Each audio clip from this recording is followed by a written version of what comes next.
दोस्तों, लगभग 3-4 दिन से आजकल देश में एक मुद्दा गरमाया हुआ है। और मुद्दा भी ऐसा गरमाया हुआ है कि बीजेपी के पैरों के नीचे से जमीन खिसक चुकी है। और मोदी को न तो इसके ऊपर कुछ सूझ रहा है, न बोलते बन पा रहा है और न चुप होते बन पा रहा है। और इस मुद्दे का प्रभाव आने वाले टाइम में मुझे ऐसा लग रहा है कि ये एक स्टेट के असेंबली इलेक्शन में गेम चेंजर हो सकता है। और जिस स्टेट के अंदर मोदी अपनी सरकार बनाने के सपने ले रहे हैं, बीजेपी अपनी सरकार बनाने के सपने ले रही है, उस स्टेट के अंदर बीजेपी है वो जीरो हो सकती है। और मुद्दा जहां से गर्म हुआ, जिस पार्टी ने इसे उठाया है, वो उसके लिए आने वाले टाइम में अगर इस मुद्दे ने तुल पकड़ा तो ये आने वाले इलेक्शन में उस पार्टी के लिए बहुत ही बढ़िया रहेगा। अब लेकिन ये मुद्दा क्या है और ऐसा क्या है कि मोदी के पैरों के नीचे की जमीन खिसकी हुई है और न वो खुद कुछ बोल पा रहा है, न अमित शाह बोल पा रहे हैं। कभी वो निर्मला सीतारमण को आगे कर रहे हैं, कभी जेपी नड्डा को आलोचना करने के लिए, और वो भी सिर्फ इस मुद्दे पे एक्शन नहीं ले पा रहे, सिर्फ आलोचना कर रहे हैं। तो जरा थोड़ा बने रहिए मेरे इस वीडियो के साथ। अब मैं आपको वो सारी चीजें बताऊंगा कि ये मुद्दा क्या है और कहां से शुरू हुआ और क्या इसका प्रभाव है और कैसे इसका पटाक्षेप होगा। ये सारी चीजें मैं आपको बताऊंगा, बस बने रहिए मेरे साथ। बस मैं अभी गया और अभी आया दोस्तों, बस 5 सेकंड।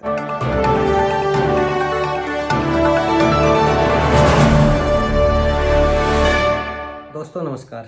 दोस्तों मैं सतवीर दलाल अपने YouTube के भारत लिंक ग्लोबल चैनल पर आपका स्वागत करता हूं। दोस्तों आजकल एक मुद्दा छाया हुआ है, देश के अंदर गर्माता जा रहा है धीरे धीरे, और वो मुद्दा है करेंसी डिस्प्यूट। लेकिन ये क्या मुद्दा है और ये कहां से शुरू हुआ, इसके बारे में हम थोड़ी सी चर्चा करेंगे। मैं आपको सारा सब कुछ बताऊंगा कि ये मुद्दा दरअसल आज शुरू हुआ था या पहले से शुरू हुआ था। लेकिन थोड़ा सा मैं इसके बारे में शुरुआत से बताना चाहूँगा कि ये मुद्दा शुरू कहाँ से हुआ था। तो दोस्तों इस मुद्दे की जो शुरुआत हुई थी ना, वो 1962 में पंडित जवाहरलाल नेहरू के टाइम से शुरू हुई थी। और जवाहरलाल नेहरू के टाइम में जब उसने भारतीय संविधान के अनुच्छेद 351 के तहत स्टडी की, तो उसने पाया कि अनुच्छेद 351 भारतीय राष्ट्रीय भाषा हिंदी को पूरे देश में लागू करने की शक्ति प्रदान करता है। तो उसने पंडित जवाहरलाल नेहरू ने अनुच्छेद 351 का सहारा लेकर देश के अंदर हिंदी को एक राजभाषा के रूप में लागू करने का प्रयास किया। लेकिन 1962 में इसका सबसे बड़ा जो विरोध हुआ था वो तमिलनाडु में हुआ था। और इतना ज़्यादा विरोध हुआ था इसका कि हिंसक प्रदर्शन हुए थे, जान माल की काफ़ी हानि हुई थी। और जो उस टाइम में सरकार थी उसने इसका कड़ा विरोध किया था, और इतना ज़्यादा विरोध किया था कि पंडित जवाहरलाल नेहरू इस चीज़ से घबरा गए और उन्होंने अपने कदम वापस खींच लिए। और हिंदी के साथ साथ अंग्रेजी को भी उसने समान अधिकार दे दिया। तो उसी टाइम से जो दक्षिणी भारत के राज्य हैं, विशेष रूप से जो तमिलनाडु में प्रदर्शन हुए थे, तो उस प्रदर्शन तो रुक गए, लेकिन उन्होंने अंग्रेजी भाषा को अपनी राष्ट्रीय भाषा बना लिया और हिंदी को उन्होंने खुदे लाइन लगा दिया। खैर ये मामला उस टाइम हुआ शांत। लेकिन अब वर्तमान में दोस्तों मोदी सरकार ने जैसे यूसीसी बिल पेश किया था, इसी तरह कानून अधिनियम बनाया था, तो इसी तरह यूसीसी के बारे में तो खैर आपको पता होगा, मैंने अपने पिछली वीडियो के बारे में बताया था, एक देश एक कानून। इसी तरह नरेंद्र मोदी ने यानी मोदी सरकार ने एक राष्ट्र एक भाषा के लिए भी ये कानून बनाने का प्रयास किया, व्यवस्था करने का प्रयास किया।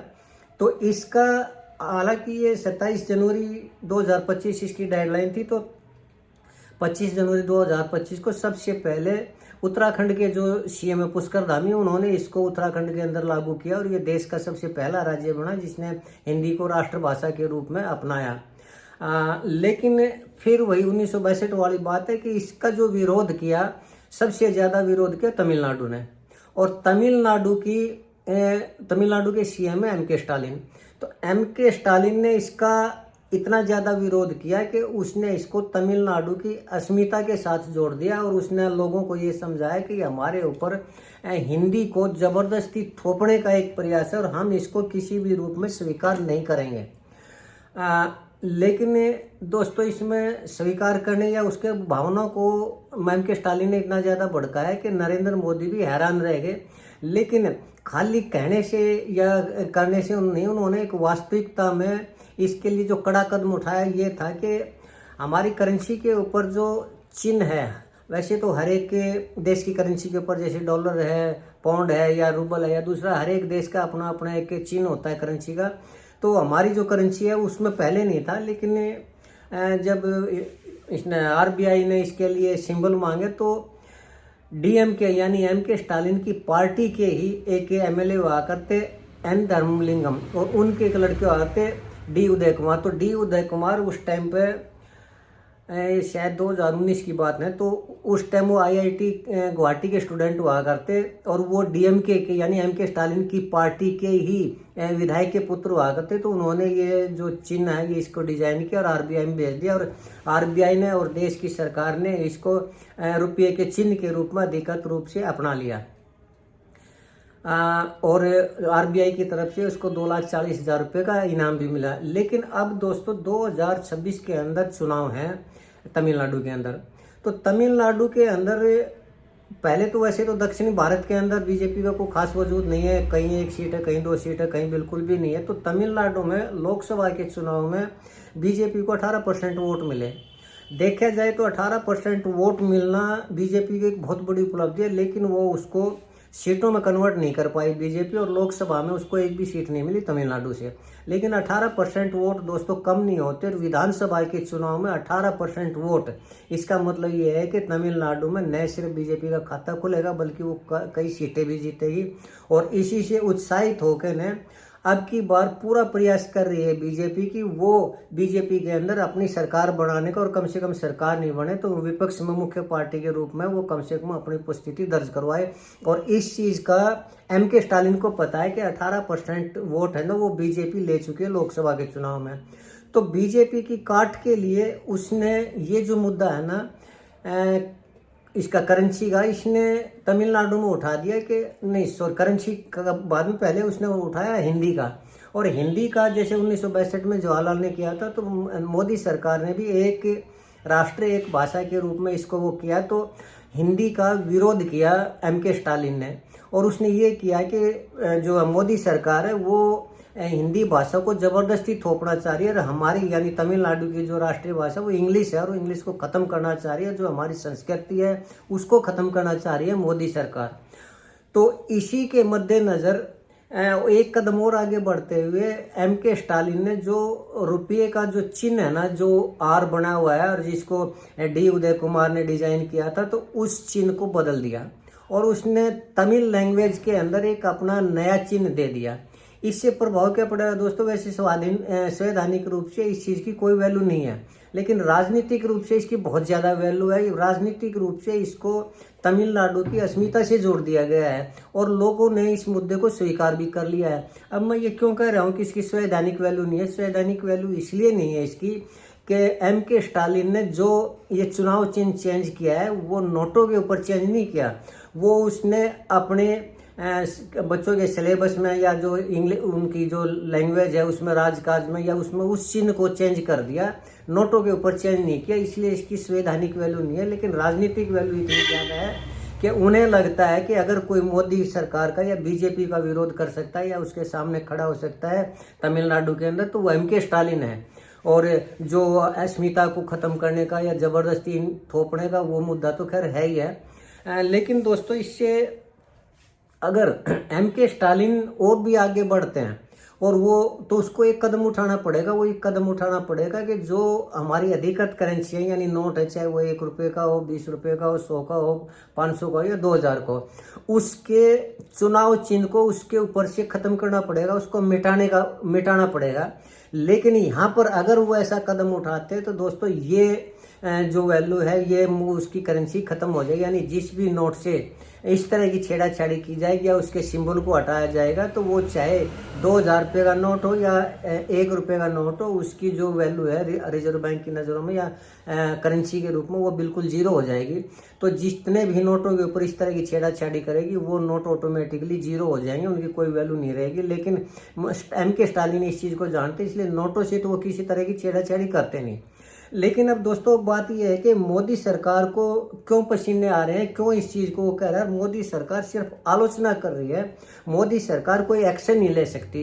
एक्शन किस लिए नहीं ले सकती कि ये प्रावधान है कि अगर हमारे उसमें संविधान में कि अगर कोई भी हमारे राष्ट्रीय चिन्ह से छेड़छाड़ करता है, उसको बदलने का प्रयास करता है, तो उसके ऊपर सजा का प्रावधान है।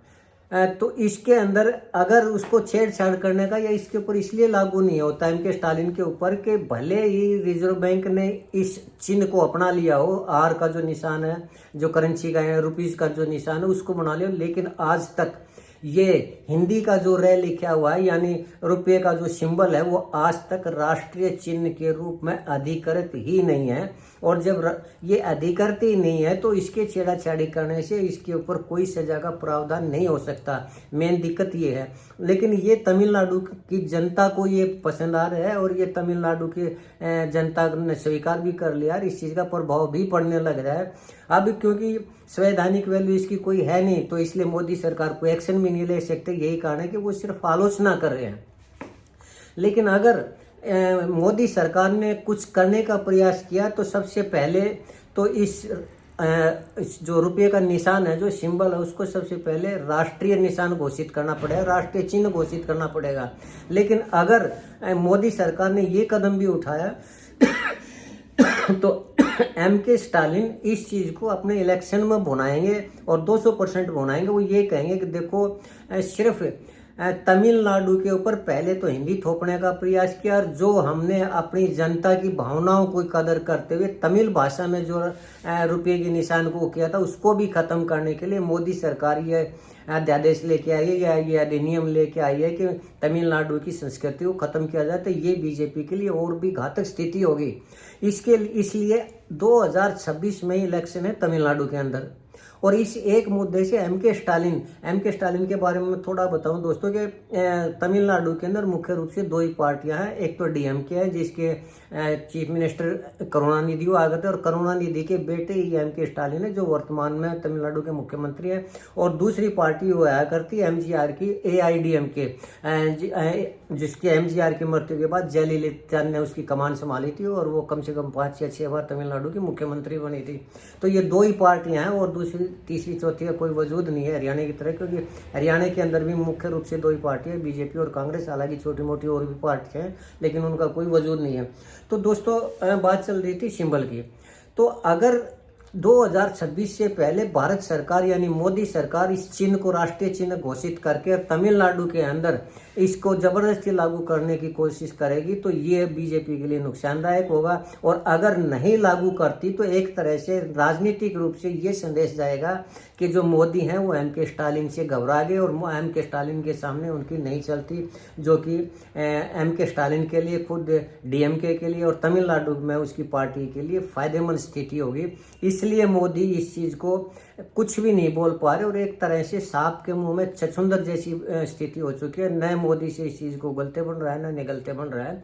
तो आने वाले चुनाव में क्या होगा, कैसे होगा, इस चीज को देखने का ये रोचक मामला रहेगा। मुझे लगता है कि इसका पटाक्षेप कैसे होगा, इसका पटाक्षेप होगा दोस्तों 2026 के चुनाव के बाद। जैसे ही तमिलनाडु के चुनाव खत्म हो जाएंगे उसी टाइम अध्यादेश ला के या संसद में कानून बना के न सबसे पहले इस सिंबल को, रुपये के सिंबल को राष्ट्रीय चिन्ह घोषित करना पड़ेगा। और उसके बाद फिर कोई सरकार इस तरह की छेड़ाछाड़ी करती है तो इसमें जो प्रावधान है वो उस स्टेट के अंदर राष्ट्रपति शासन लागू करने का भी, अर्थात उसके बाद अगर एमके स्टालिन ने इस तरह का प्रयास किया तो एमके स्टालिन की जो डीएमके सरकार है उसको हटा करके अनुच्छेद 56 के अनुसार राष्ट्रपति शासन लागू कर सकती है। ये इसका पटाक्षेप हो सकता है। लेकिन 2026 से पहले मुझे नहीं लगता कि इस मामले में मोदी सरकार कुछ कर पाएगी, नरेंद्र मोदी कुछ कर पाएंगे। तब तक सिवाय इसके प्रभाव को देखने के और खाली आलोचना करने के, इससे ज़्यादा मोदी सरकार कुछ भी नहीं कर सकती।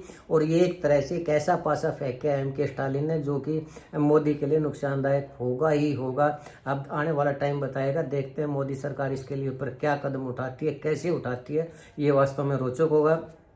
तो दोस्तों मुझे उम्मीद है कि आपको मेरी ये वीडियो पसंद आई होगी और अगर आपको ये पसंद आई तो मैं आपसे प्रार्थना करना चाहूँगा कि आप मेरे इस वीडियो को लाइक करें, शेयर करें और दोस्तों आप मेरे इस चैनल को सब्सक्राइब जरूर करें, क्योंकि आपके सब्सक्राइब करने से मेरा हौसला बढ़ेगा और इस तरह की मैं आपके सामने विचार रखता रहूँगा, इस तरह की वीडियो लाता रहूँगा। आपने मेरे इस वीडियो को देखा, इसके लिए मैं आपका बहुत बहुत शुक्रगुजार हूँ। इसके साथ ही आपका एक बार फिर से धन्यवाद। नमस्कार, जय हिंद, जय भारत।